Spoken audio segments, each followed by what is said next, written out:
Hello viewers, I'm SB and welcome back to Civilization 6 Gathering Storm. We are in a much better position now thanks to this war with Spain and their complete inability to defend themselves or figure out how walls function. I was a little worried at the end of episode 1 going into episode 2 about my slow expansion. It didn't feel like we were getting better at stuff very quickly.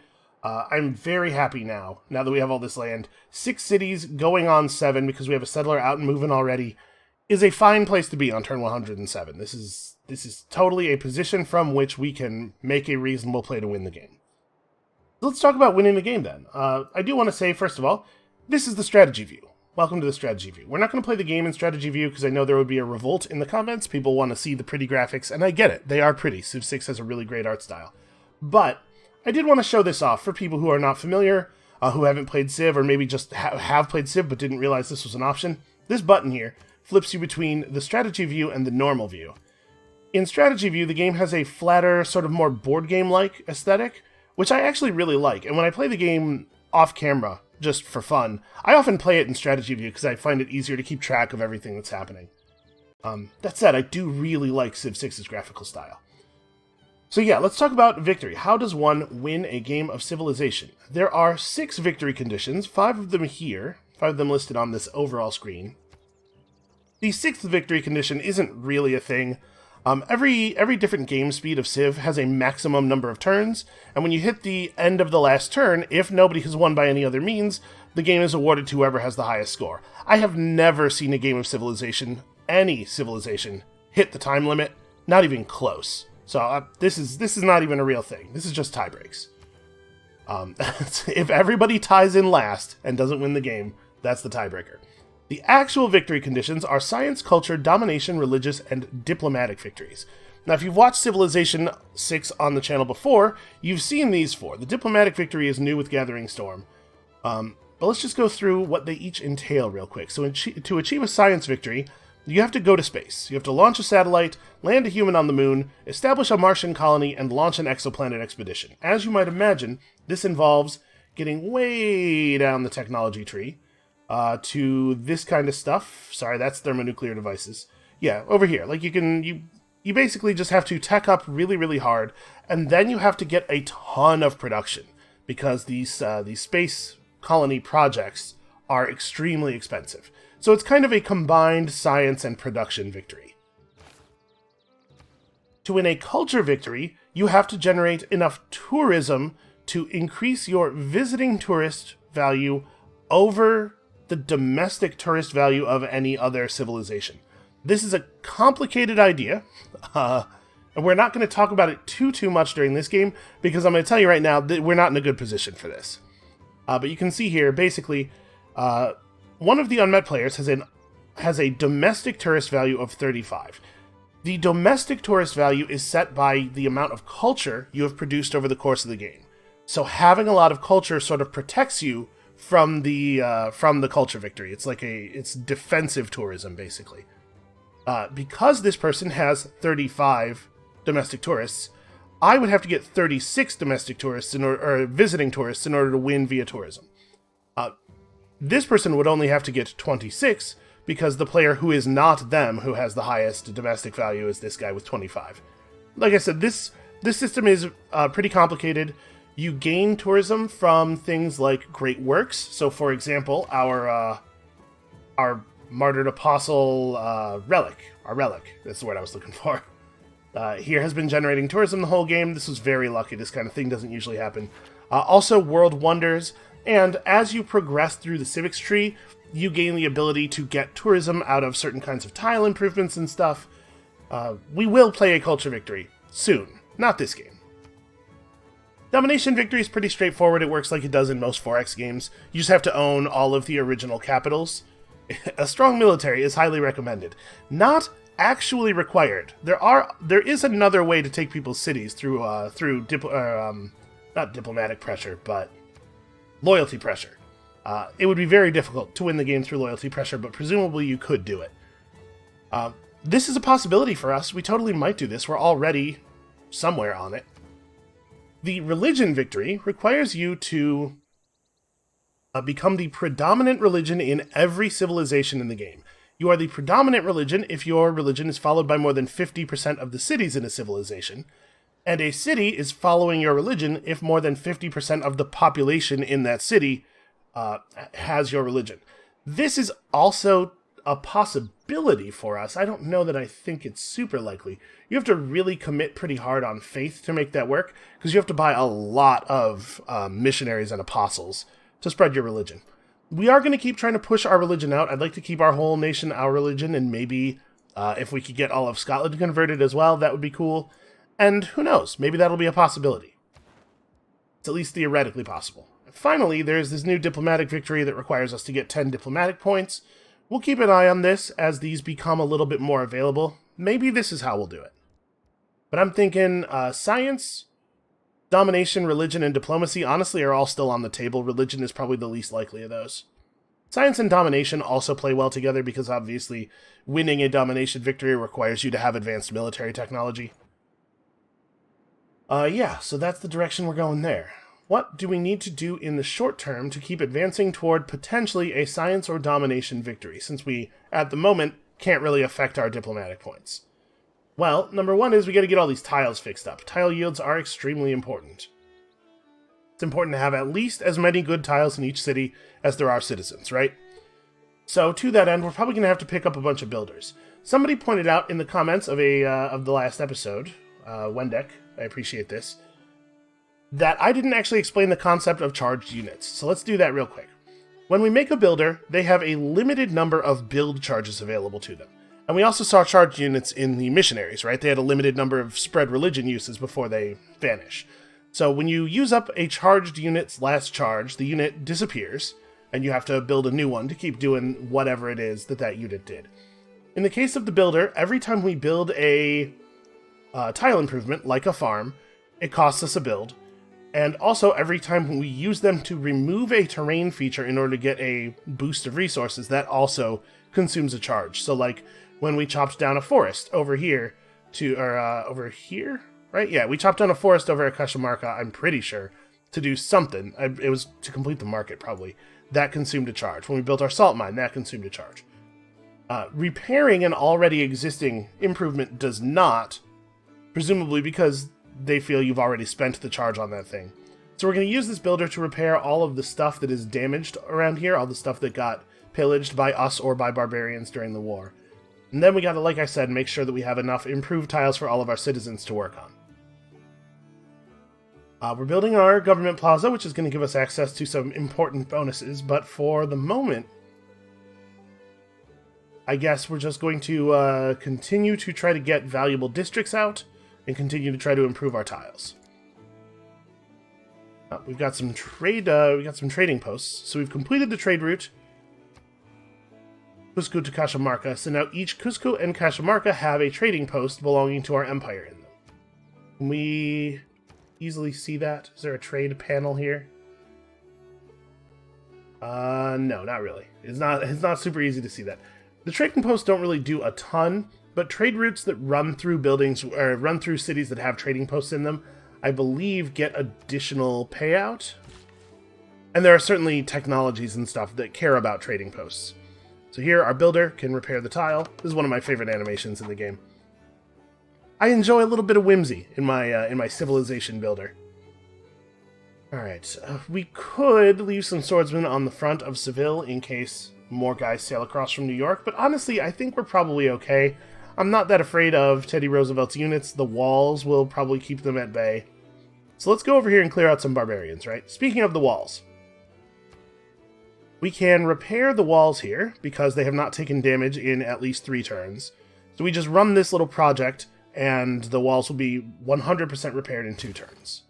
Let's do that. We'll get back to fixing that holy site. Now, one of the main things that we need, like desperately need, is more production.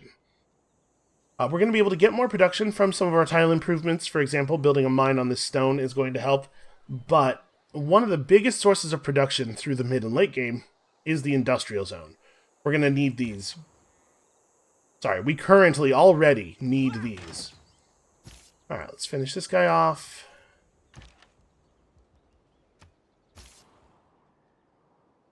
Where do we want to put this city? Obviously, I was talking about up here earlier, and I still like this. It's near a mountain that we can use for all of our, mountain shenanigans.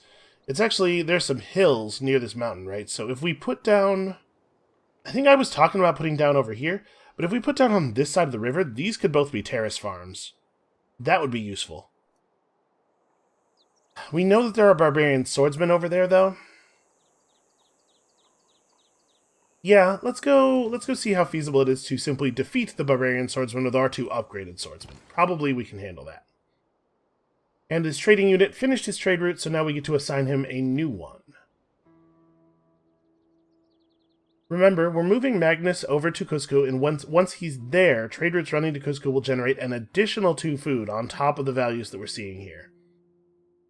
So probably what we want to do is figure out which of our cities could most use the growth and run the trade route from there to the capital. I'm actually not sure what the right move here is. We already have a functional road from Madrid to Valencia, or from Madrid all the way down to Valladolid. And we have a trade route currently running from Valladolid to the capital. Yes, you can see it's moving, it's building that road out. So soon we're going to have a road that runs the entire length of our civilization. I guess we don't actually have a road from Seville to anywhere. That might be a good enough reason to rebase this in Seville. Just make sure that we can reinforce as quickly and efficiently as possible. In the early part of the game, what a road does is it sets the movement cost of the tile to 1.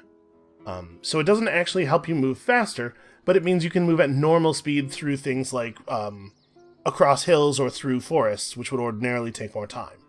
As the game goes on, our roads are going to get better, and they're going to start actually reducing the movement cost of tiles. And when that happens, we'll be very glad that we have this road, even though it does only go across flat terrain, so at the moment it's not super valuable. Alright, and then here in the capital, we got to finish that temple, right? It turns out, it took me so long to get our temple built, that by the time the temple's built, we're going to have the faith to buy our 2 apostles right away anyway, so that second missionary ended up having no cost at all, which is nice.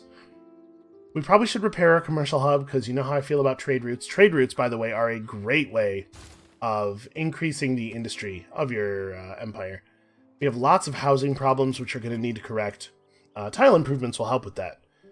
Most tile improvements actually give a little bit of housing, so like if we... Well, hold on.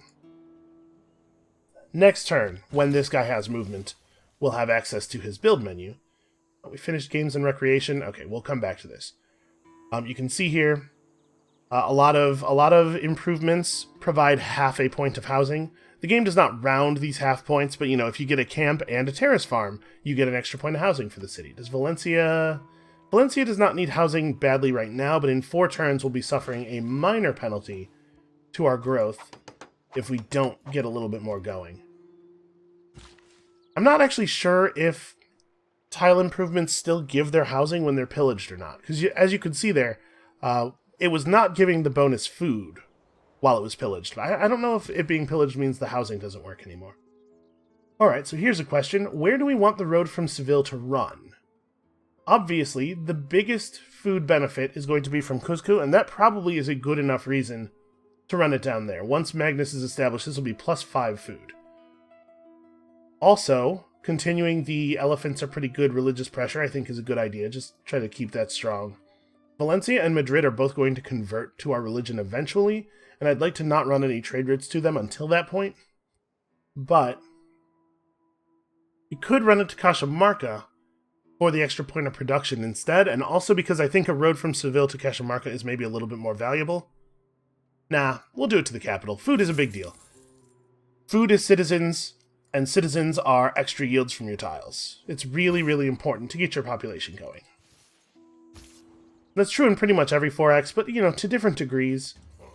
I would say that it was even more true that food is super important in Civ 5 than it is here, which I think is one of the major complaints I had with Civ 5, is like, population was so overwhelmingly important because of the way that, in addition to tile yields, science was directly derived from population by a bunch of the science buildings. They really made food the #1 most important thing to such a degree.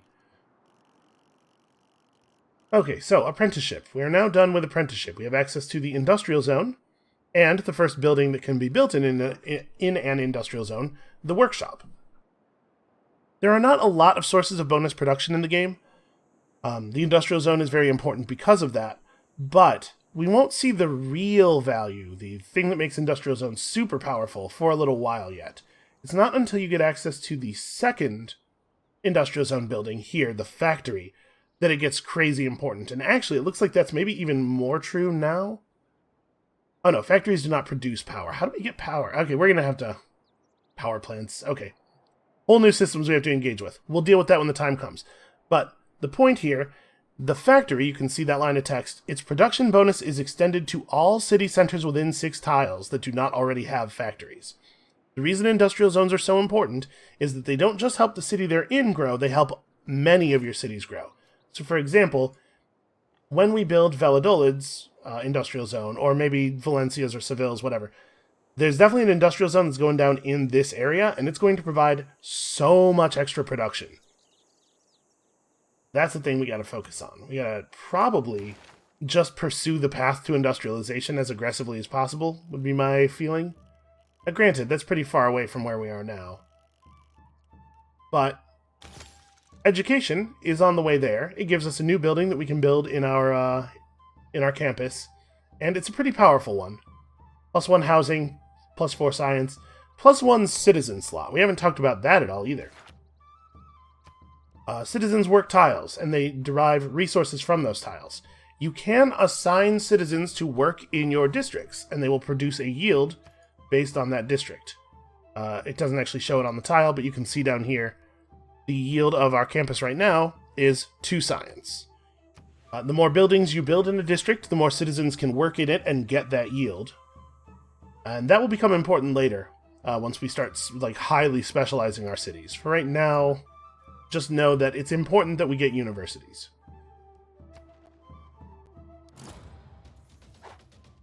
People are out here building wonders. The Colosseum has been built by an unmet player. That's kind of a shame, actually. The Colosseum is great. I would have liked to eventually get it.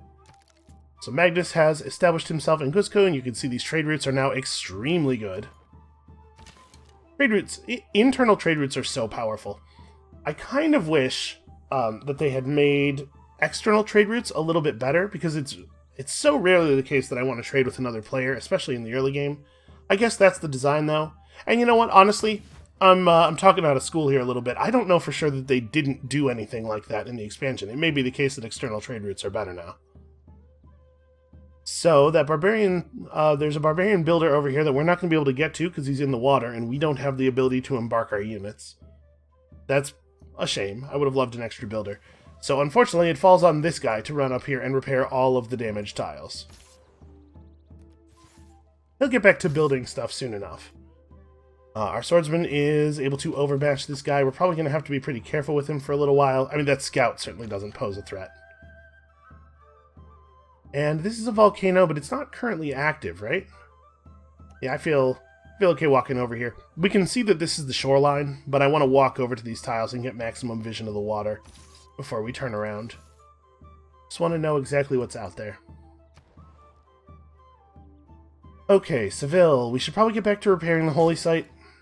Provided our religion is going to provide any benefit to us at all, it's going to be important to have a number of holy sites.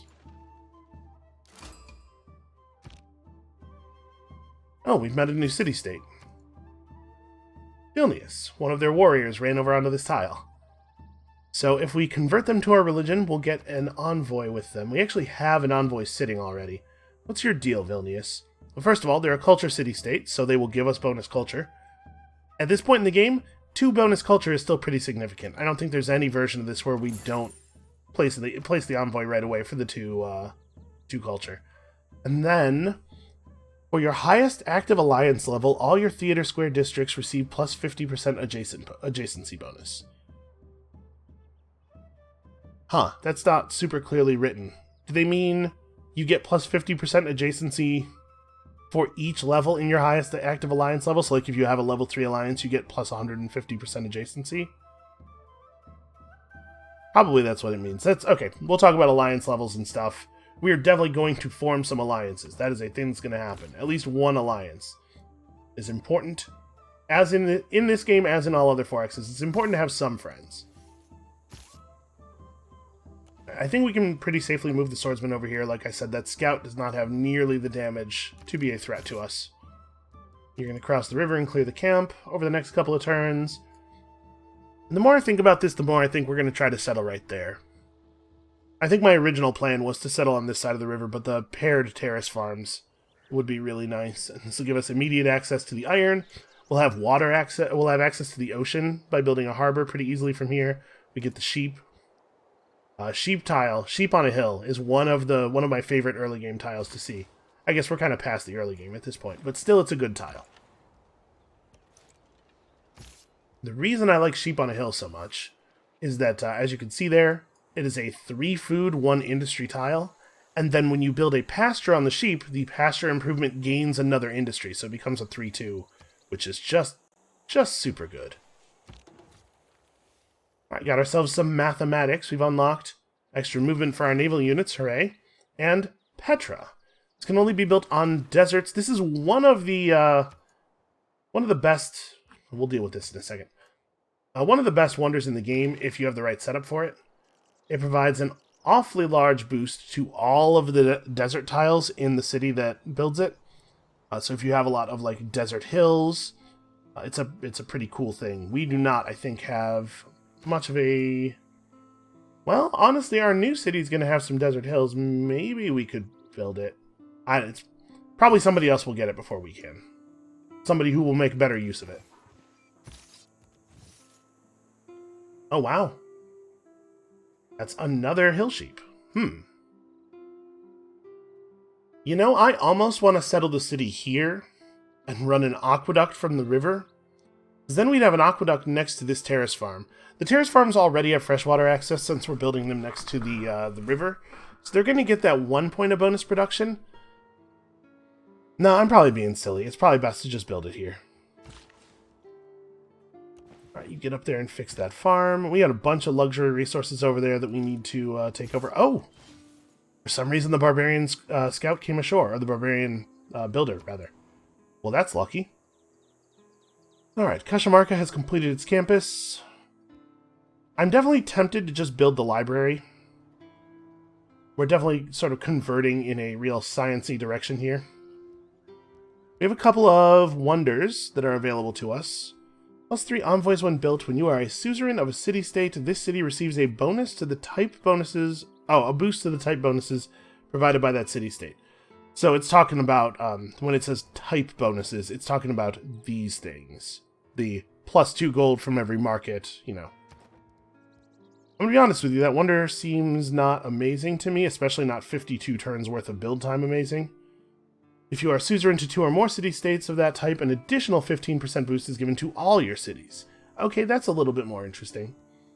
Or the Oracle here, which allows us to buy out great people more cheaply with faith, which is a thing that we are going to have a lot of. And also, districts in the city provide 2 extra great person points of their type. That is pretty powerful. Still, it's a 21-turn build. And I wonder if we might be better off just focusing on making our science stuff go up.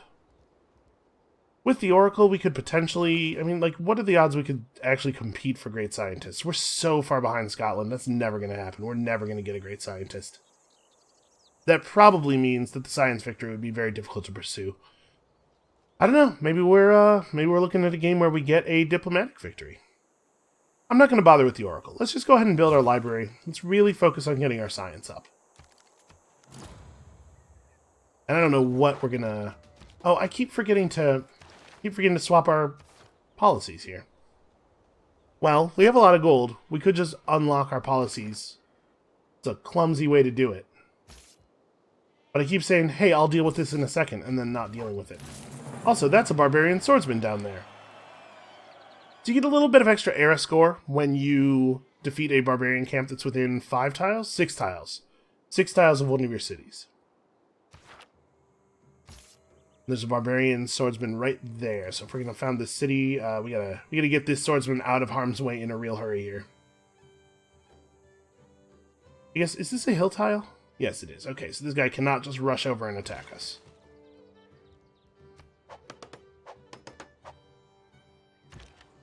Alright, we desperately need industry up here. These commercial hubs are going to take forever. And unfortunately, you cannot buy out districts with gold. You can buy out almost any kind of production with gold, but only almost any kind. Alright, what do we want to do here? Is this where we're putting up our first industrial zone? We did just finish the government plaza here. So, the government plaza provides a bunch of bonus loyalty to the city, right? It also provides bonus yields to districts built next to it. So, for example, if we were to build the commercial hub here, it would get +2 gold from the river, and then another +1 from the government district. We could build it here for even another point of gold for it being next to the city center, but I don't want to remove the rice there. Yeah, this is probably where we would put it. So it's providing those benefits, but it also has access to these buildings, these very unusual buildings. So for each level of government we have, we're going to get to pick one building. We'll only get to build one of these three.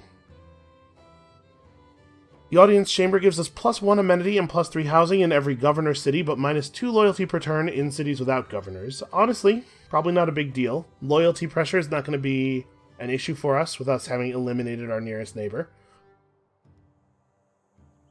We could build the Ancestral Hall, which will give us 50% increased production towards settlers, and every new city receives a free builder. That is definitely interesting. I don't know how many more cities we're going to actually settle. It's certainly going to be some. We're not done, but I'm not sure if it'll be enough at this point for this to be valuable. Or the Warlord's Throne. Capturing an enemy city grants 20% bonus production in all cities for 5 turns. And they all award an additional governor title and a new policy card for our government that gives us one of the bonuses from this. I think it gives you the top bonus. So we would have the ability to get all cities with a district receive plus housing and plus amenity, even after we change our government off of Classical Republic, which obviously we will at some point too. So we really should get one of these built. That said, I also really want to build a commercial hub. Like, you can never have enough trade routes.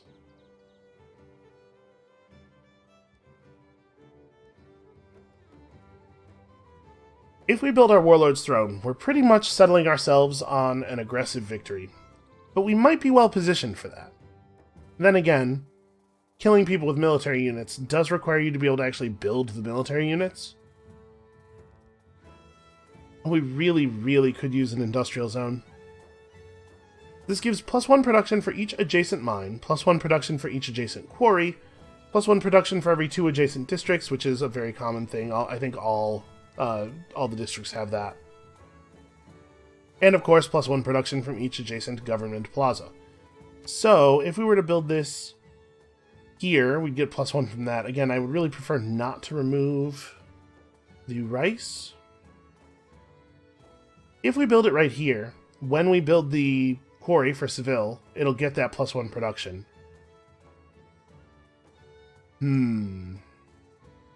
That might be worth getting started on. I know it's going to take forever to build, but we do really need it. The reason it's going to take forever to build is that we have terrible production in this city. So this can help counteract that a little bit.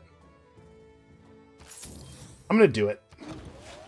And once we have this built, we can just purchase the buildings that go within it. It's going to take us a long time to get it done, but it's worth doing.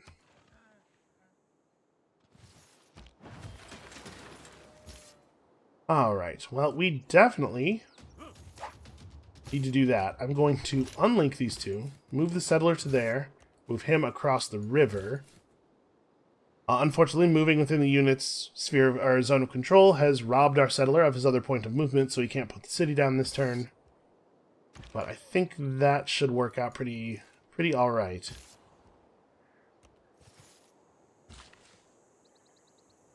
I don't exactly know what we're going to do with this settler, or with this builder. We definitely have room for another good city, or maybe even 2 good cities up here on the tip of this weird peninsula. We probably can get a decent city down here to take advantage of the citrus and maybe the rice. I don't know where this actually ends. It's possible that this balloons out even further. But I definitely see at least 2 more cities that I would like to build. What are we at right now? We'll be at 7 once this is down. So that would take us to 9. It's important to remember that luxury resources provide 1 amenity to each of the 4 cities that most need amenities. So it's useful to think of your cities as being in like blocks of 4 for the purpose of generating amenities from your luxuries, which is one of the primary sources of amenities, at least in the early game. Alright, Cusco also could use an industrial zone, potentially. And if we build an industrial zone, like, would we put it here? Because there's a bunch of mines. That seems like the most sensible place, yeah. 1, 2, 3, 4, 5. It's close enough that once we have a factory up, it will feed industry to Cajamarca. And Cajamarca definitely does not have as strong of a location for one. Yeah, alright, I like that. 3 additional industry is like 20% bonus industry for this city. That's a pretty big yield for something that's only going to take 5 turns to do. And like most districts, once we have our friendships run out. Like most districts, once we have the district established, it'll get us great person points. Okay, he's cool to just re-establish his friendship over and over again. Oh yeah, we'll get great person points from it, and those will be very helpful. So this is where we're putting the city down, right? There's no reason to wait on that. And that gives our swordsman a little bit of cover. With our city having a base combat strength of 28, we're not in any real danger from these barbarians. It is totally possible for barbarians to take a city from you, and if they take it, they will immediately raise it. The cost of the lack of vigilance there is considerable. Alright, I think we have all of our tiles built up now, all of our tiles repaired. So now, it's a matter of figuring out where we most want to put new tile improvements. New city needs to build something, probably not walls, probably a first district. We definitely want one of these builders to run down here. We should be able to make the trip relatively quickly, thanks to the road. It probably makes sense to build our first district. Or I guess the watermill, maybe, for the extra food and production. Boy, we have really bad production output here.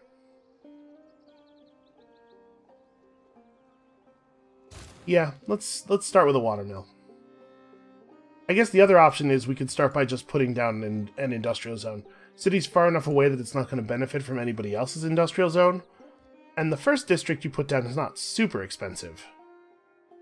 You can see that it would be cheaper for us to build an entertainment complex or a theater square than an industrial zone or a commercial hub or a campus. That's because the more of any type of district you have in your empire, the more expensive it gets to keep building that. You are encouraged to engage in a little bit of diversity. But, that said, industrial zones are very, very good.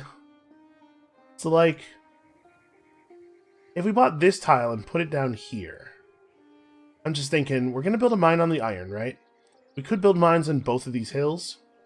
I suppose I could also just put it on the hill. If we build a commercial hub in this district, the commercial hub gets a... Oh, maybe not anymore. It used to be the case that the commercial hub got a significant district or bonus for being next to your industrial zone. It's like maybe they changed that. Yeah, I think they may have changed that. Okay, well, that being the case, building the industrial zone here so that we can put a commercial hub next to it doesn't actually have a lot of value. I think I like it right here. Because right here it doesn't deprive us of another mine. So that looks like it's going to take a really long time right now. We may do some things to speed it up. And we've earned ourselves another governor title. If we were to promote one of our existing governors... right, we remember these. Or we could gain an increase to the power provided by each resource of the coal, oil, or nuclear power plants and production of those plants. We don't know yet if this is valuable. I kind of think we might want to grab another governor. Because the more I think about it, the more I think Valladolid might be building the government plaza building that gives you bonuses for governors and cities. So that being the case, we could pick up Liang, the surveyor, for her zoning commissioner ability. What else does she have? Cities' improvements, buildings, and districts cannot be damaged by environmental effects. Okay, that's interesting. We do have some volcanoes that are kind of awkwardly placed that would definitely benefit. We could definitely benefit from this. She could also get us bonus housing for every neighborhood and aqueduct in this city, and +1 amenity for every canal and dam. We haven't even talked about canals and dams yet. Those are also new. I don't really know anything about them, aside from, an educated guess at what they do. We can pick up Reina. We actually have pretty good gold output. Acquire new tiles faster in the city, +3 gold per turn for every foreign trade route that passes through the city. And double the adjacency bonuses from the gold-producing districts. Gain 2 gold for each unimproved feature. So when it says feature, it's talking about things like stone and... Or no, features... features are not resources. Features are like forests. Tiles adjacent to unimproved features receive +1 appeal in this city. The appeal system, every tile has an appeal value, basically like how pleasant and beautiful it is.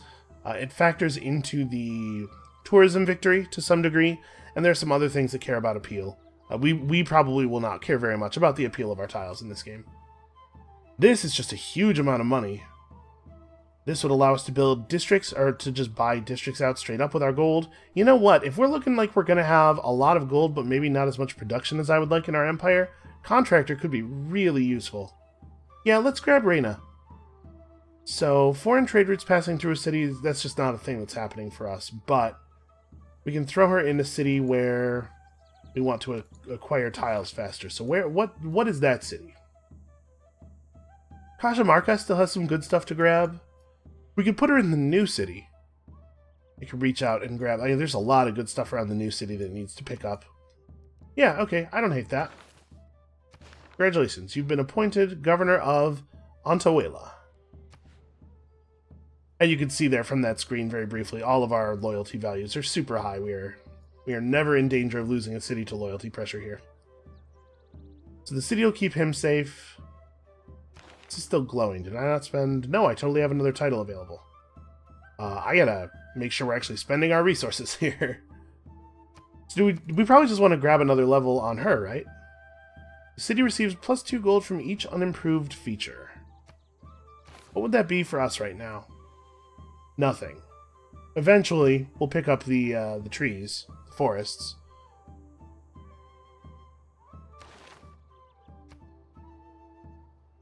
I might just take Harbor Master then. We definitely will build commercial hubs, a commercial hub or a harbor in the city. Yeah, that seems fine. In fact, the city has a pretty decent place for a harbor, because harbors get bonus gold from adjacent sea resources. So we can make Turtle Harbor over here. Man, Turtle Reef is a good tile.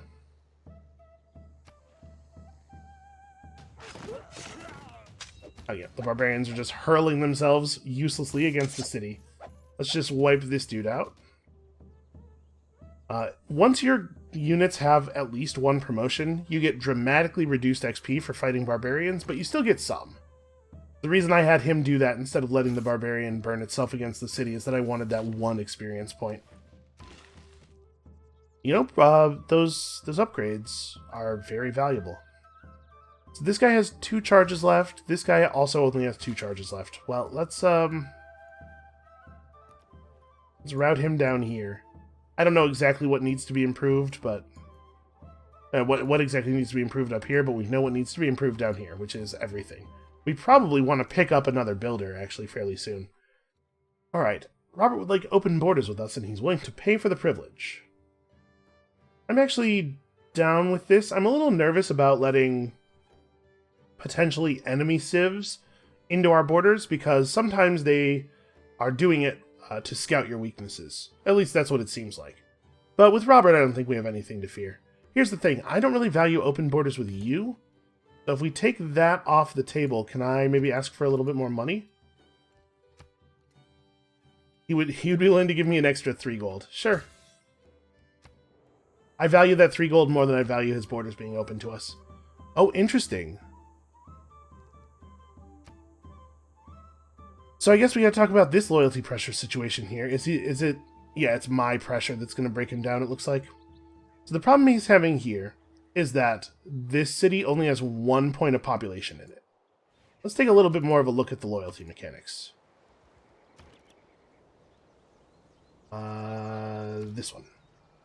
So you can see, pressure from nearby citizens is 20. That's, you know, our other cities kicking in. There's a governor in the city, which gives another positive 8. We have grievances with the city founder, despite the fact that the city founder is no longer in the game. That might just be a penalty that we carry permanently. You know, a permanent loyalty penalty for cities that were taken by war. That makes a certain amount of sense, right? The city is reasonably happy, which is some extra pressure. It's following my religion, which is some extra pressure. But a lot of the city's loyalty comes from citizens, right? The cities that have low population are a little bit more vulnerable to influence pressure. Roxburgh probably won't actually fall to us, but my guess would be that once it gets another population or 2, it'll be fine. If it were to lose all of its loyalty, what the fist here represents is that this would become a free city, effectively like a city-state. Then, once it's a free city, players can exert loyalty pressure on it to get it to flip over to their civilization. Like I said, this is not a thing worth thinking too much about. That city is not going to become a free city, I don't think. He's back in here and heal up. We haven't seen any American troops in a little while. I wonder if Teddy would like to maybe go to peace. Wow, he would, but I'm going to have to pay through the nose for it. Well, I'll tell you what, you just stay at war with me for a while then. Would Robert be willing to consider going, like, if Robert's willing to fight him, maybe we could actually do it. Let's see if maybe Teddy has broken a promise to him. No, it looks like he has not. We only have 30 grievances. Did the Declaration of Friendship wipe a bunch of them out, maybe? -8. Why -8? -8 from per turn decay in the medieval era. Okay, so they just decay over time. Okay, that's pretty cool. So pretty soon, the world will just accept that these cities are all Incan cities. Of course they are. Were they always? I don't know. Who can remember that far? So one of the primary ways we're going to be able to speed up these districts is by getting more trade routes established. Once we have these commercial hubs built, we'll purchase markets in them. Should have the money to do that, I think. I don't think we actually need defenses up here in Madrid. Probably the best thing to do would be to send these guys down to Seville. We should probably try to run a trade route for, like, from Valencia to Seville, just so that we have a road running this way as well. And you need to pick us up some new resources. So actually, do we have citrus yet? That's not... I meant to click on this button. There you go, that's the one I wanted. We do, in fact, have citrus. So citrus is not a new luxury and will not provide us with any amenities. That said, we could trade it. We have a fishing boat established on these turtles. Is being worked, so we already have turtles. Do we have truffles? We do have truffles. Okay, so none of our available luxuries are new. They will not provide any additional amenities. That's fine. We're doing fine. These resources, the deer and the bananas, are bonus resources. These do not provide amenities. These are just opportunities to build a thing that improves the tile. You can tell the difference because luxury resources have a purple background in their icon. Bonus resources have this sort of like mustardy color. Strategic resources used to build buildings and units have a red background. So we could just like build some more fishing boats. We could improve the bananas. Yeah. Oh, we could build a lumber mill. That's actually probably worth doing. We're having a lot of production issues. Lumber mills increase your production. Alright, so here we have finished repairing our holy site. Do we want to build some more faith buildings, or do we want to maybe... I mean, we're going to need more builders. Right, we have a lot of stuff yet to improve. But also, we could start working on a district here. We could build a commercial hub, although I wonder if maybe we wouldn't be better off building a harbor in this city instead. In fact, we have a great location for a harbor. You can build both a harbor and a commercial hub, but you will only get a bonus trade route from one of them. They each have a building that gives you a bonus trade route. And remember, population caps the number of districts you're able to build in a city pretty harshly. So I guess let's build a granary. We're at our housing limit. Give us a couple of bonus points of housing. And yeah, we're still having housing problems all over the place. Listen, we're working on it. So building district buildings, putting together district buildings is one way of improving your housing. Building tile improvements is another. There are a few buildings that you can put together in the city center that will also give housing, but we haven't actually unlocked the largest source of housing yet.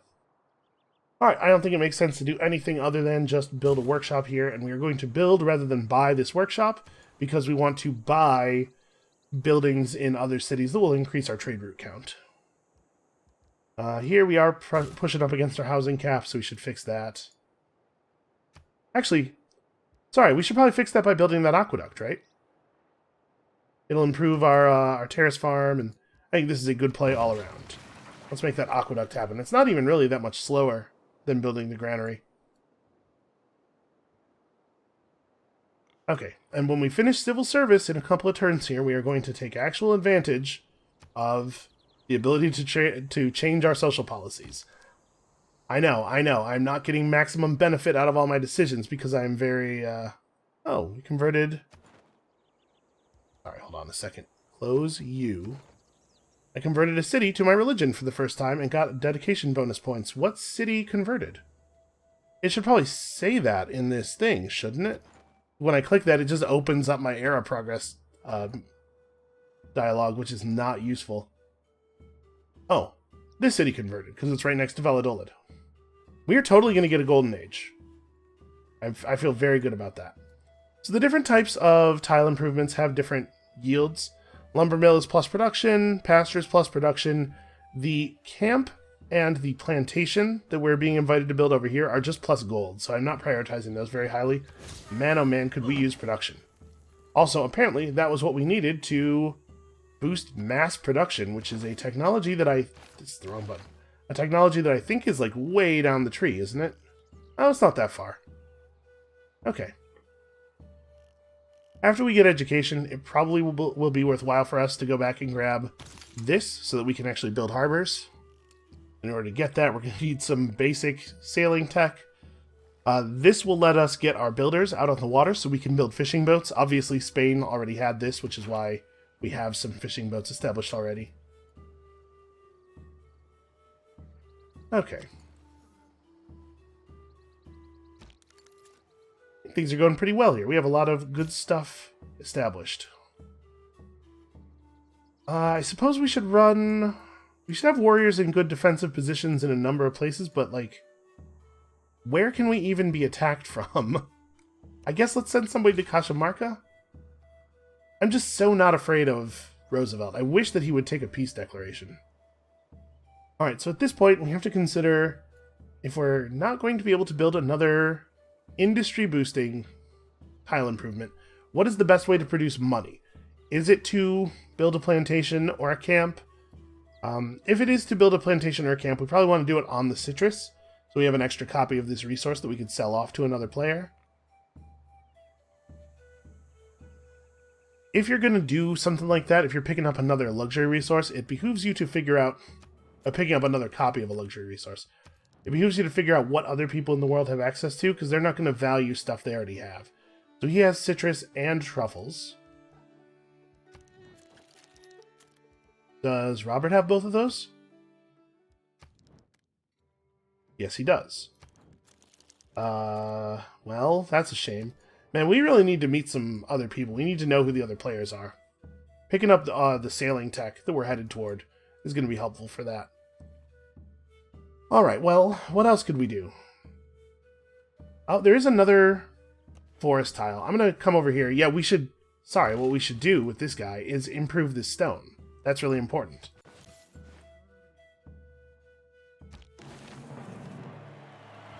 Let others say what they will, but the real flourishing of the medieval era culture began with the discovery of civil service by the Inca. Yeah, that makes sense. So, +1 amenity for cities with a garrisoned unit. That's pretty cool.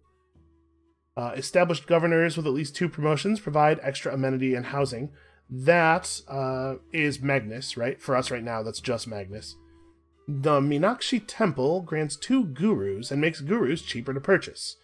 Religious units adjacent to gurus receive extra religious strength in theological combat and bonus movement. Gurus are they're a strange religious unit. They don't actually have the ability to convert cities, but what they do is they restore the theological strength of your religious units. So if you get engaged in a big religious war with somebody and you're shooting lightning back and forth with the power of your belief, gurus will help your units stay alive, basically. And then we've gained the ability to establish alliances. This is something we're going to get on like right away. So let's talk about our policies. We have some new stuff available here. Things I should have changed into a while ago. Probably caravanseries is of pretty limited, like, it's getting us 4 gold per turn, and that's not nothing, but we could have, like, bonus housing, or extra science, or civil prestige, which actually may totally be worthwhile. Are we having housing problems in the capital? We're actually about to brush up against our housing limit. So we definitely want bonus housing. The capital does have 2 specialty districts. We have 3, in fact. So, like, Insulae here, I think, is pretty good. And it won't just help the capital, the way Civil Prestige only helps the capital. Urban planning is only 1 point of production in each of our cities, but we're so desperate for production that I think I'm actually going to leave it in place for now. Conscription is a fair amount of gold. We have, what, probably 5 or 6 military units that have upkeep costs. So this is more money than running caravanseries. I might leave this in place. We don't need Praetorium. We could probably leave Charismatic Leader in our green slot. I think maybe this is the only change we make. The extra amenity could be really valuable. Sometimes is really valuable, but in our case we have plenty of amenities still. Right, that is actually true, isn't it? Hold on. City status. Yes, every one of our cities is at least happy. You can see Valladolid is suffering from some war weariness, which is strange. They're so tired of being at war with the Americans. Why can't we just give peace a chance? Alright, so what's next? We would like a 6 slot government. I will say that monarchy is a uniquely bad 6-slot government for us. We don't really need a lot of red policies. It would actually remove one of our yellow slots, taking us down to 1. The bonus of plus housing per walls actually is... Never mind. The bonus of plus housing for cities having walls is actually really, really good. But I was kind of thinking that we might want to head more in the direction of Reformed Church. Which we have to go through Divine Right to get to anyway, I suppose. This gives bonus religious strength in theological combat as one of its bonuses, and that's not something that we value very, very much, but I like the slots in this government better. Basically, I really like having yellow slots in my governments. Yeah, if we pick up Divine Right, we're going to lose probably +1 production in all our cities, right? I think that would be the slot, that would be the city, or the yellow card that goes. Well, then again, we just move a yellow card to the purple slot, right? And then... Yeah, actually, Divine Right will be totally fine. To boost this, we could build 2 temples, but now that we actually have a reasonable rate of culture output, honestly, the 11 turns isn't so bad. I probably will not bother to build a 2nd temple. Oh, right, temples. Man, I am real spacey. I'm forgetting to buy stuff. Forgetting to do things. We have to buy these apostles.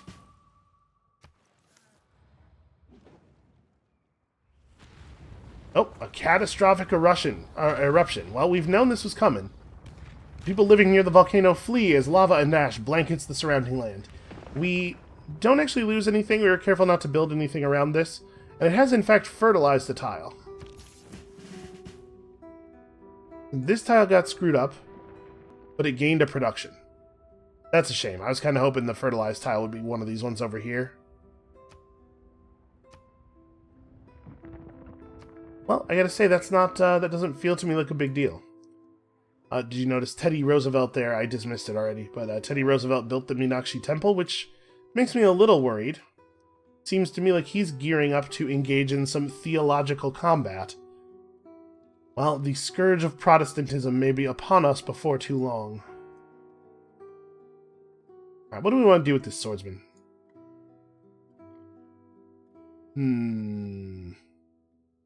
I guess you can have a swordsman in the capital. That would be fine. Apostles get a promotion right when you build them. We're not going to bother taking their promotions because doing so will not provide any benefit to us. We're just going to spend these guys immediately to improve our religion, and all of the promotions are about their other uses. Let's just burn these two guys real fast. Evangelize and evangelize. And so this allows us to fill in the extra 2 slots in our religion so that we'll get to have 4 beliefs the way Zoroastrianism does. Weird that that's the only religion that has actually managed to do that. So, what are we going to do here? We have... there's 4 different categories of religious beliefs. Or rather, 3 different categories of religious beliefs you can choose. There's this one, the founder belief, that you take right away.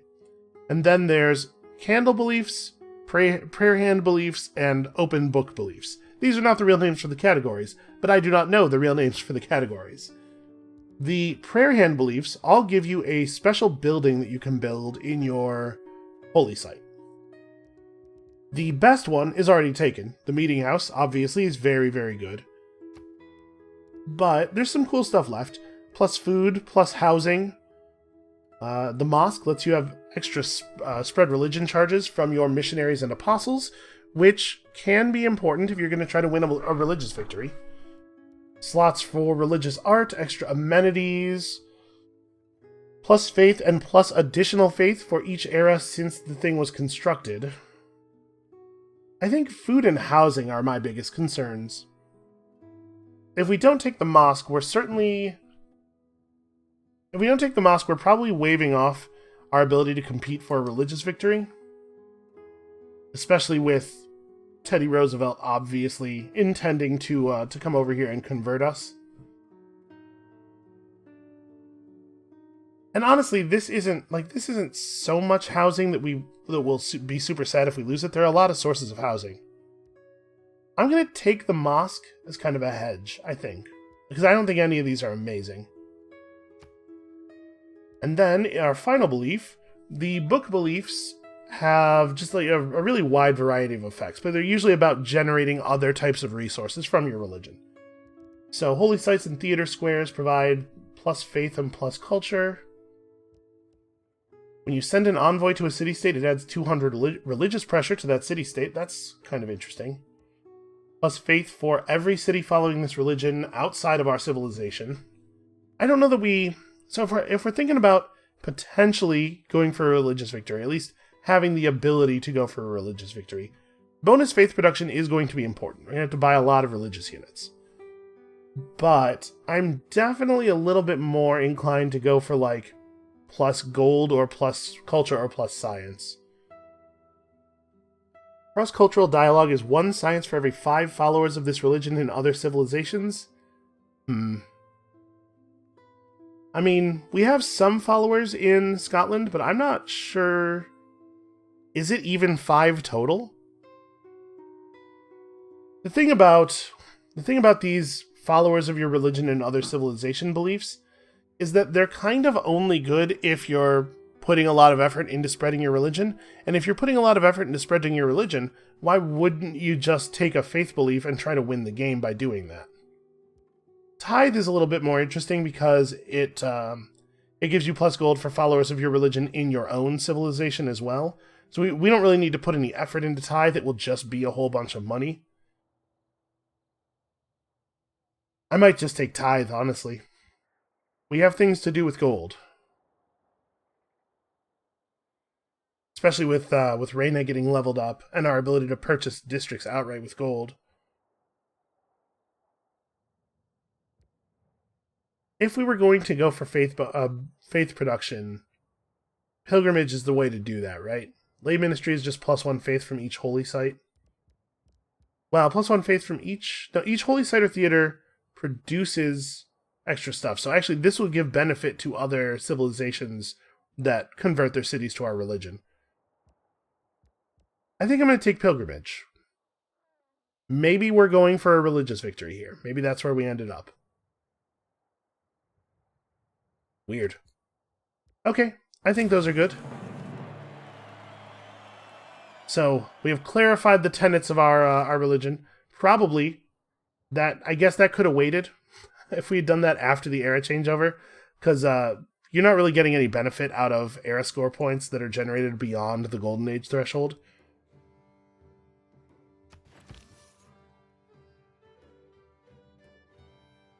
Okay, our builder has finally arrived. So what tile are we currently working? Okay, we're working that tile. We should be working this tile, because food. Wait a minute. Wake up. Okay, no, he just has no points of movement left. You guys just hang out over here.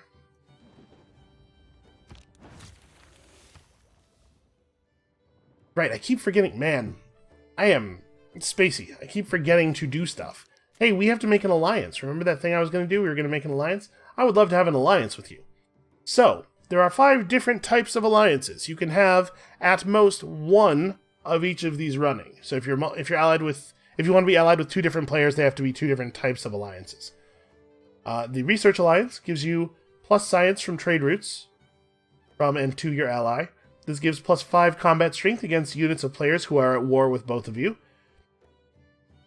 This is plus gold from trade routes, you'll never guess. Cultural Alliance, plus culture from trade routes. It also causes your cities not to exert loyalty pressure on each other, which probably will not be meaningful here.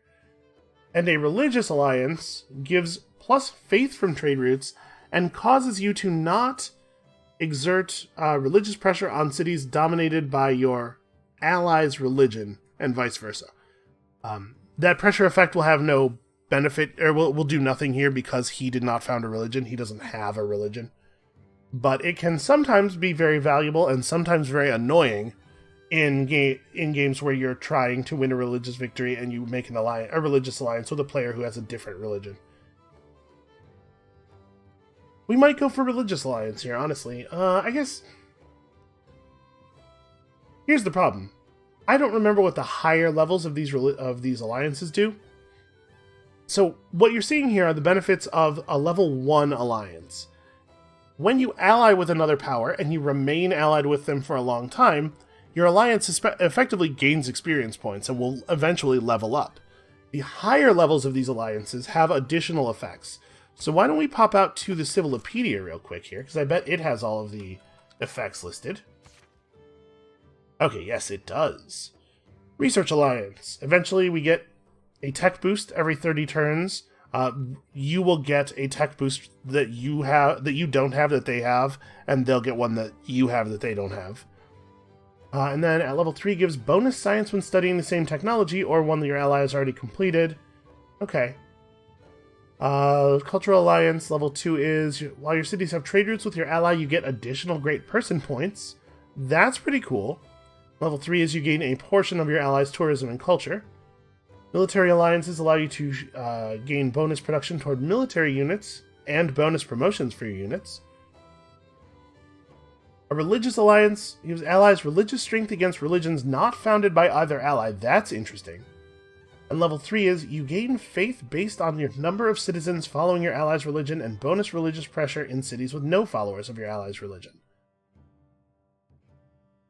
So he would gain faith based on the number of his citizens following our religion, and bonus religious pressure in cities with no followers of your ally's religion. That's not amazing, actually. It's not great for us if we're thinking we want to spread our religion around. It doesn't hurt us or anything, it just doesn't really help. An economic alliance would allow us to gain envoy points for every city-state with your ally as their suzerain, and eventually allies will share the suzerain bonuses of city-states. That's kind of cool. We don't know if he's the suzerain of any city-states, though, do we? Because we only know 2 city-states. Oh no, I guess we know 3.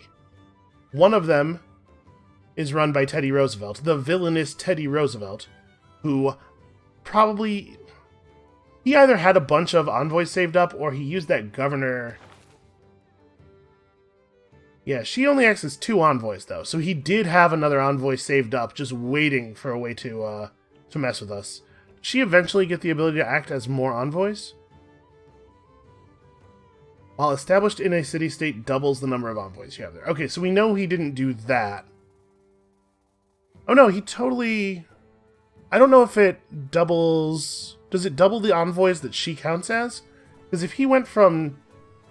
If he had 1 envoy there, and he had Namani all the way upgraded, when he put her in, she bumps the envoy count to 3 and then doubles it to 6. That, I guess, could have been what happened. That would have meant that he had to have 4 governor titles already, because he had to have 1 to place her and then 3 upgrades.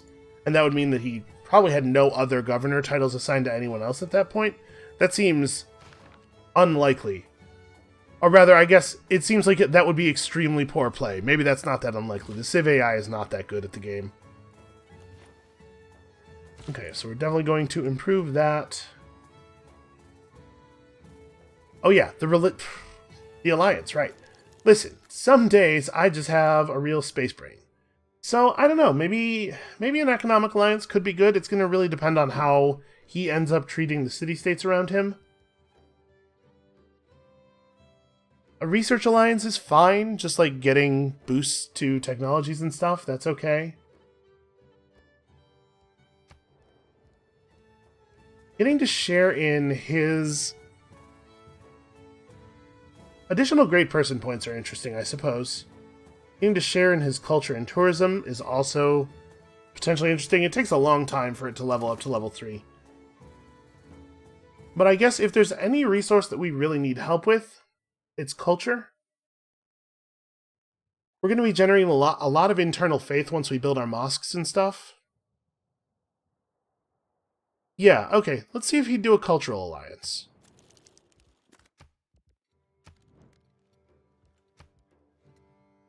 He will do it if I pay him 7 gold. He's like, yep, that's what it takes. Okay, cool. So we're allied. In addition to the benefits that we saw there, we should actually look at what the bonus for, what the outcome of, what the benefit of just broadly being allied is. So every alliance, regardless of its type, provides open borders and a defensive pact to both parties. Defensive pact means that if anybody declares war on one of us, the other will automatically declare war on that person. Unfortunately, it does not work retroactively, so us getting a defensive pact with him now does not cause him to go to war with Teddy. Members of an alliance obviously cannot declare war with each other. Yeah. So, we are going to be gaining alliance points at the rate of 1 per turn. In 80 turns, we will get this 2nd level benefit where our districts start generating additional great person points. It takes a while. I believe I think there's a way to boost those. I don't think it's always 1 per turn. It's going to be 1 per turn for a while, though.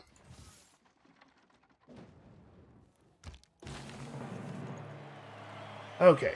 The armies of jealous civilizations fail to stop our people. The military emergency dissolves in recrimination and blame. We have received our 200 diplomatic favor. Oh, you get 1 extra favor per turn from being an alliance as well. That's cool. Yeah, they had no hope here. So now we're better at driving off Teddy's units with city strikes, and I don't even know what we're going to do with this 200 favor, honestly. I guess we'll see what kind of cool stuff comes up in the World Congress. There's a session next turn. Maybe there'll be something worth spending a lot of votes on. That is another big bunch of era points. It's not actually useful to us. So the era is going to end in 9 turns. When it does, we'll experience our first golden age. That should be pretty cool.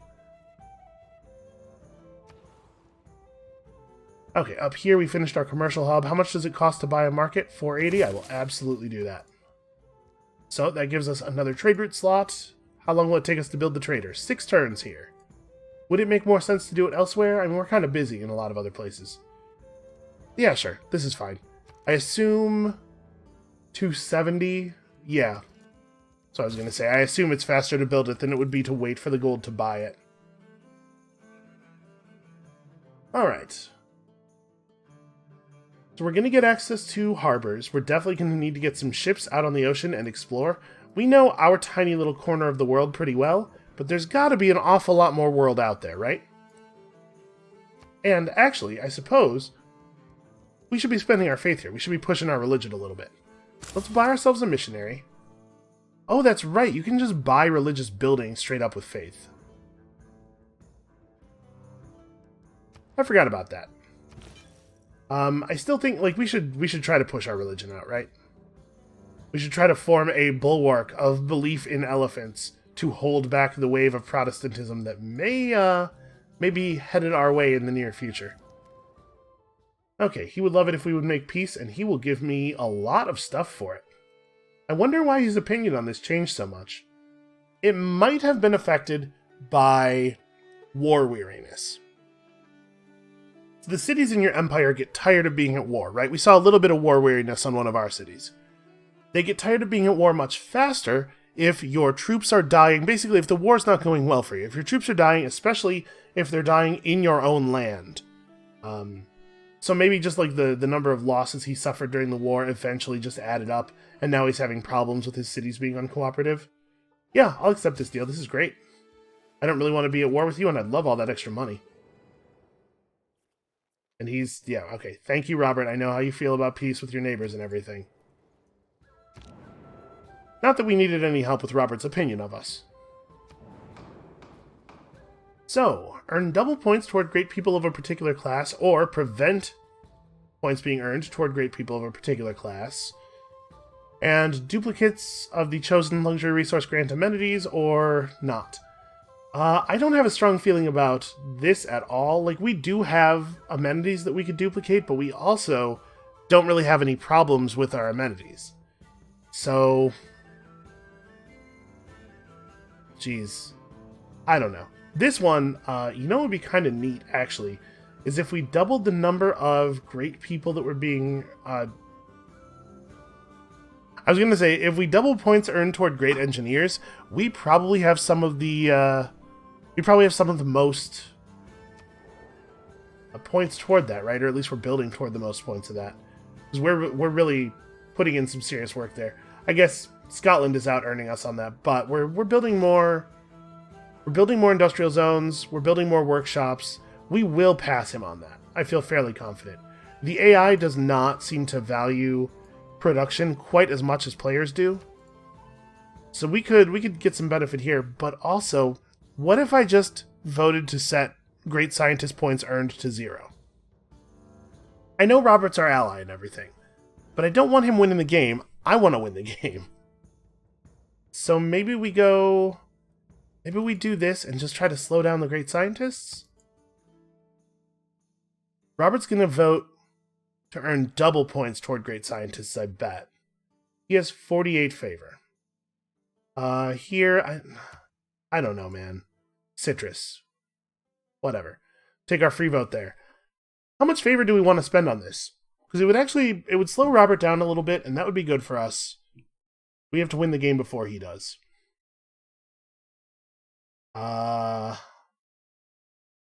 Right now we're allied, but we can't rely on that, always being the case. And also, being allied doesn't mean that we both win the game if one of us wins. Like, we still have to try to win. This is getting more and more expensive. Like, he only has 48 favor. The problem is we don't know what other players might vote here. If I put in 4 votes, he can't outvote us by himself. I'm going to try this. Alright, let's see how that ended up. Oh, also, major drought has occurred, unfortunately, in a place that I actually care about. The land is parched by drought. Okay, so we won that. Yep, Robert put in 3 votes toward great scientists for the positive outcome. Alright, that worked out pretty well. And duplicate tobacco grants amenities. Somebody went real hard on that. 10 votes. Jesus. We gotta meet the other players. I gotta know what's going on in the rest of the world. Boy, Teddy really wanted tobacco not to generate any amenities. So Teddy's familiar with whoever this is. They must be, like, right on the other side of him? Potentially. Okay. We've made peace with Teddy Roosevelt and his lackeys over in Zanzibar, who I will never trust again. Definitely get this going. You need to get over here and spread religion to... Let's see, how do we want to do this? We could convert Zanzibar. My concern with that is that Zanzibar is the most likely to get immediately converted back. But if we convert Zanzibar, then we have a lot of sources of religious pressure on New York. He has 2 cities converting pressure to keep it Protestant. We don't know how powerful they are. It could be the case that the holy city for Protestantism is nearby. The holy cities generate a tremendous amount of pressure. Zanzibar is going to convert to Protestantism. He's actually out-pressuring us with only 2 cities. My guess is that whatever city is represented by this is the holy city, right? Like, here-ish, maybe? Because it's also the city that's producing this. Those directions don't exactly line up. Or we could go over to Scotland and try to just push our religion on Scotland really hard. I think it's more likely to stick over there. Especially since we're friendly and we know he's not going to murder my religious units. Alright, so what do we build here? We do not quite have access to harbors yet. We could just build faith. I don't think that's crazy. Might be good to just build faith. We could also just build a builder. We're going to need more builders. Yeah. We're going to need more builders. And I certainly don't want to be like spending money on them. We are now making an impressive amount of gold, thanks to that peace deal.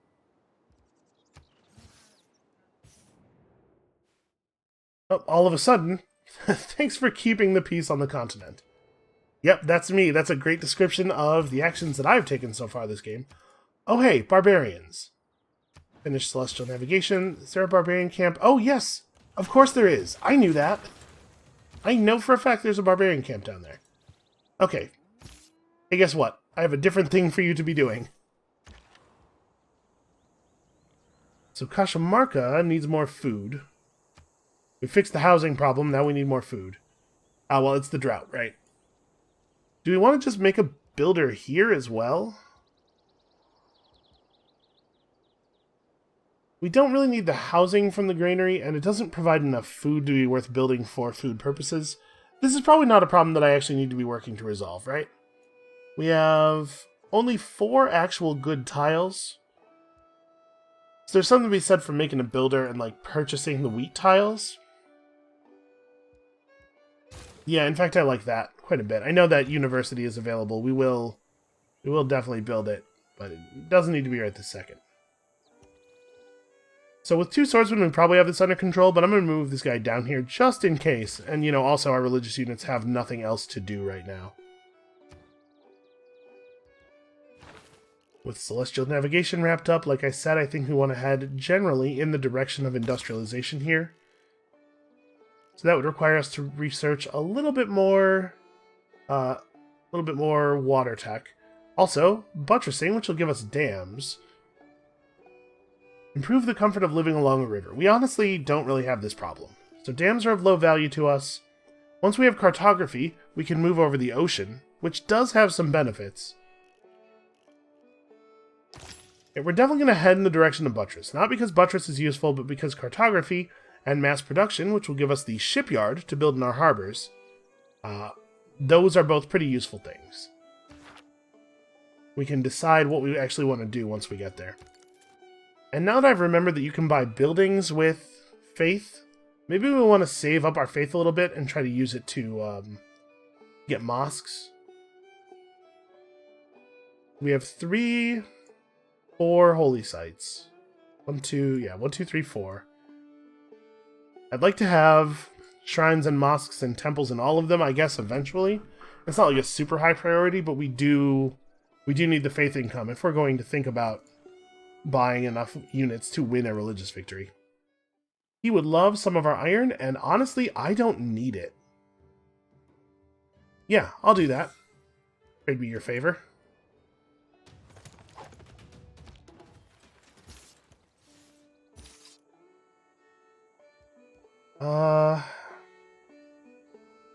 What do I think the odds are that another barbarian unit is going to suddenly run out of the darkness? I don't know, low, but high enough. We could just go over here and attack and kill him right now, but if there's another horseman waiting nearby, he could run up and kill our knight, or kill our swordsman in response. And honestly, there's just no reason for us to act like we're in that much of a hurry. You can probably just hang out here, I guess. Yeah, I don't really know what else to do with these guys. There's some territory down here that still needs exploring, but the knights that are in that area can do that. Swordsman. Swordsmen and knights are not the same thing. Get that through my brain. Alright, now that we have some pretty good production here, honestly, maybe we just build the mosque in this city. We use faith to push 4 mosques in other cities. We're okay on housing. Our food could be a little bit better, but the watermill is only 1 point of food for this city. We don't have any wheat or rice. Don't think it makes any sense to push for any of these wonders. I mean, Apadana's not bad, certainly. But we don't know that many city-states. I don't think I care. Yeah, let's just build the mosque.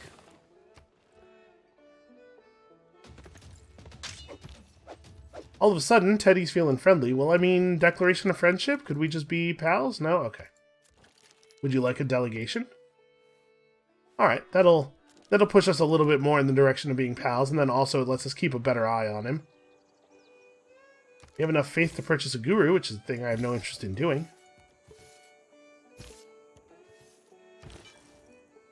We will end up using gurus at some point, but this is not a concern for right now. Oh, Cullen is turning against our religion.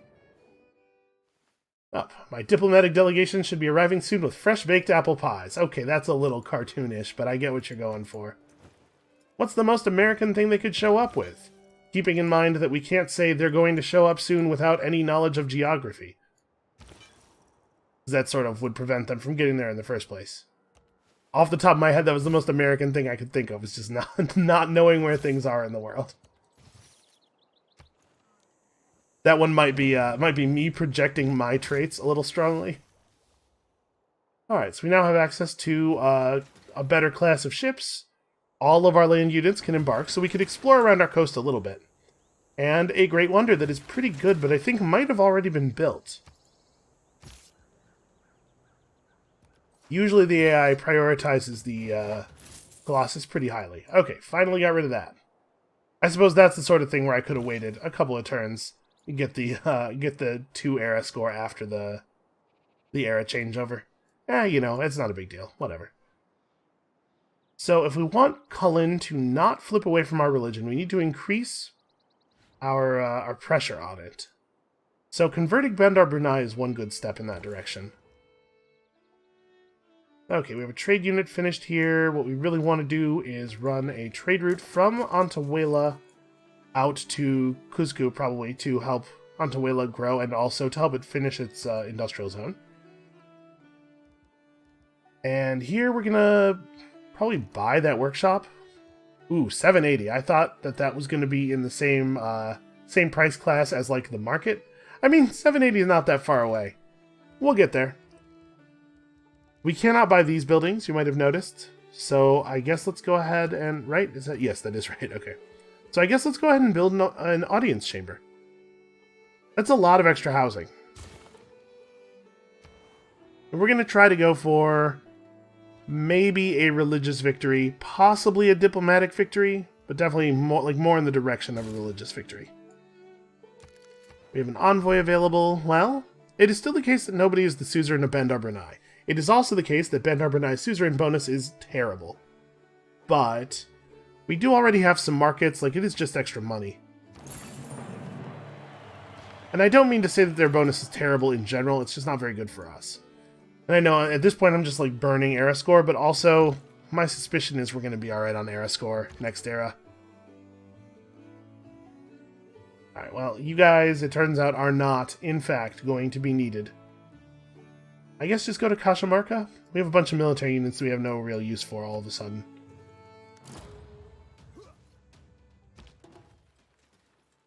Hold on, was that the Colossus? No, it's Chichen Itza. Okay, I just saw the sea. Somebody's built Chichen Itza. This is not super relevant to us. Let's talk about our new government. So we're going to switch to monarchy immediately. It comes with additional influence points and additional diplomatic favor per turn. And some era score. Move this up to here, and we'll grab that, I suppose. What other red policies actually do something for us? We could get production toward cavalry units, I guess. None of this stuff matters. None of this stuff matters at all. I guess, actually, plus production toward defensive buildings, it's talking about walls here. Since walls now give housing, this has some benefit. And in our yellow slot, I guess we'll just throw urban planning in there. It's fine. Now that it looks like we care about faith a little bit more, maybe I want to actually take scripture. That's a bit of extra faith. Alright, we got our builder. What's the most important thing for our builder to do? Probably to get down here and build those terrace farms. I'm going to have these guys run over this way, and I'm going to have these guys run over this way, and we're going to explore around the coast here. We might be able to find islands nearby that would have some benefit. Notice that Cusco now has an extra point of industry in trade routes running to it. That's because of the industrial zone. The bonuses, you can see we're getting 2 food from Magnus, plus 3 food from the districts in Cusco. So if you want to make cities better at providing resources to your trade units, what you want to do is just build more districts. We're getting a district from the city, food from the city center, a food from the holy site, and a food from the campus, and an industry from the city center and an industry from the industrial zone, I believe. Alright, so that'll get... man, that industrial zone is still not coming along super fast, is it?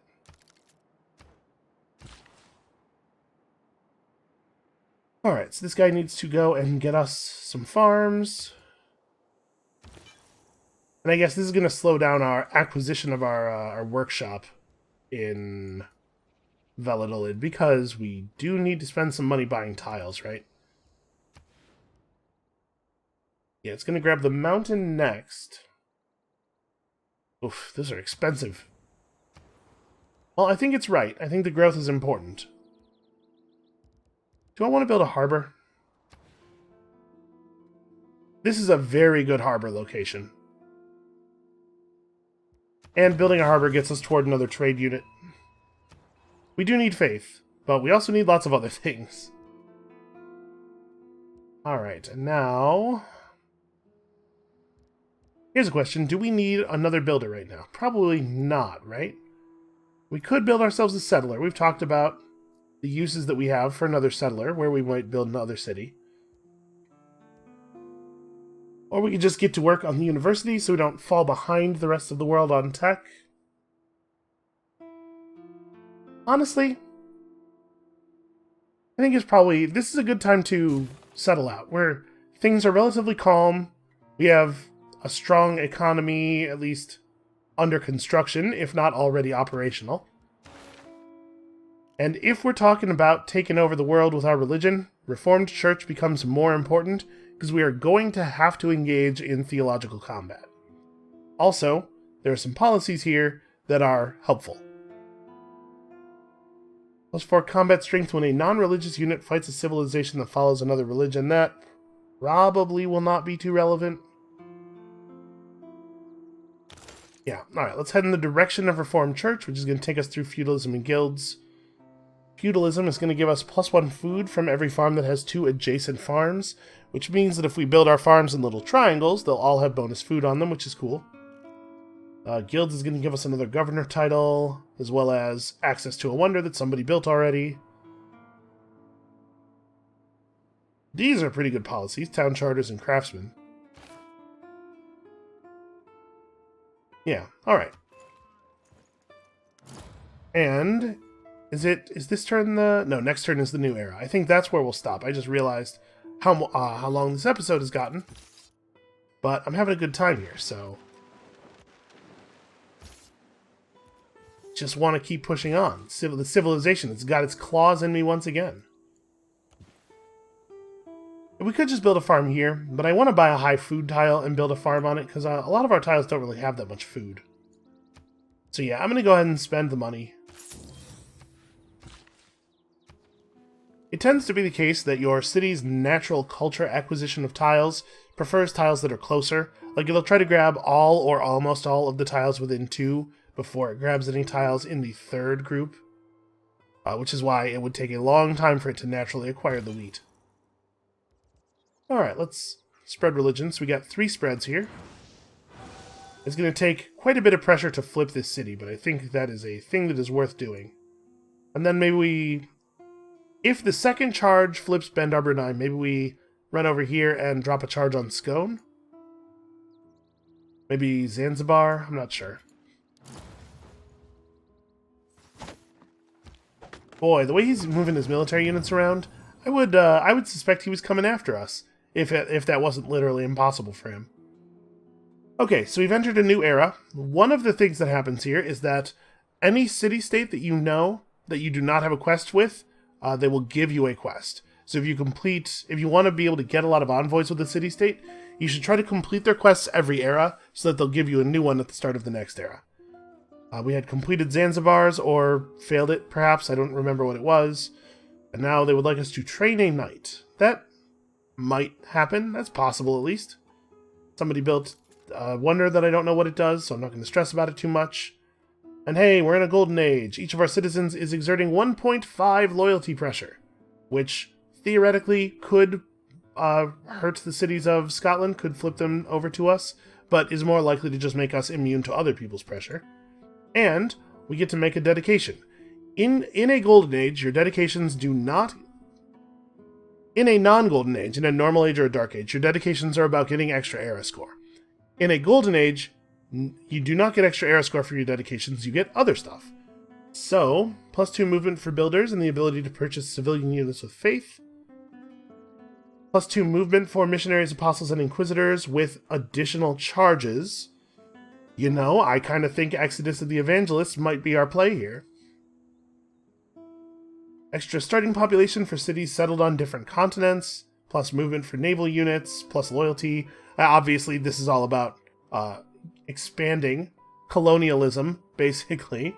Just getting out into the rest of the world and making it all yours. And reform coinage, international trade routes provide extra gold, traders cannot be plundered. Yeah, Exodus of the Evangelist seems pretty obviously the direction we want to go in at this moment. Now keep in mind, in order to win the game via a religious victory, we have to convert all of the other civilizations, not just the ones that we currently know, which means we need to get out there and meet them. So that's part of what this embarkation thing is about. We just got to get out there and make everybody familiar with how great elephants are. Shouldn't be too hard. The results sort of speak for themselves. Have you ever seen an elephant? So I think this is probably where we're going to stop for right now. I have definitely made some smallish errors of inattentiveness, but on the whole, I think we're in a pretty good place. We have a direction, I think a victory type that we honestly can be pretty competitive in, and I don't want to say that we're going to make huge headway next turn or next video, but I think we're going to get some stuff done. So, come back next time for that, and we'll see you then.